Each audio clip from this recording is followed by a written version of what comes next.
Qirg'izistonda 4,5 kalibr pnevmatika uchun hech qanday hujjat talab etilmas ekan, sotish uchun sotib olish uchun taji telefon qilib zakaz qilib pulni tashlab berib, dastlabki qilib berishaverar ekan. Assalomu alaykum, vodiylik o'cha kanali kuzatuvchilari, hammalarga xayrli kun. Bugun sizlarga va'da qilingan O'sh shahridagi Bars O'sh o'qolar do'koniga kelganmiz. Bu videomiz, obzorimiz sizlarga qiziq bo'ladigan umiddamiz. Hozir do'konning ichini bir qator qilib ko'rsataman. Sizlarga nimalar bor, qanaqa qurollar bor, juda ham qiziqarli narsalar bor ekan. Sizlarga bitta ko'rsatib boraman. To'liq obzorini Vodiy O'chlar YouTube profiliga o'tib, bemalol ko'rsatib bo'ladi.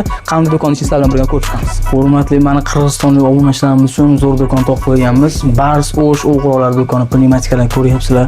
Juda ham ko'p 4,5 kalibrlari. Qirg'izistonda 4,5 kalibr pnevmatika uchun hech qanday hujjat talab etilmas ekan, sotish uchun sotib olish uchun taji telefon qilib zakaz qilib pulni tashlab berib, dastlabki qilib berishaverar ekan. Bemalol aloqaga chiqib qo'yasizlar. Mana xulidan bor. Perlomka, PCP, kuchlisi, polisredniy, byudjetnisi hammasidan bor. Bularga mana bunaqa optik pritsellari va o'qlari ham juda ham ko'p bu joyda. Nomerlarni pastda qoldiraman. Instagram profillarni pastda kollaboratsiya bilan ulab qo'yamiz. Bemalol o'tib aloqaga chiqib qo'rasizlar. Ushbu do'konni to'liq obzorini YouTube kanalida Vodiy O'chlar profilida bemalol o'tib ko'rsanglar bo'ladi. Narxlari, turlari haqida to'liq ma'lumotni berganmiz.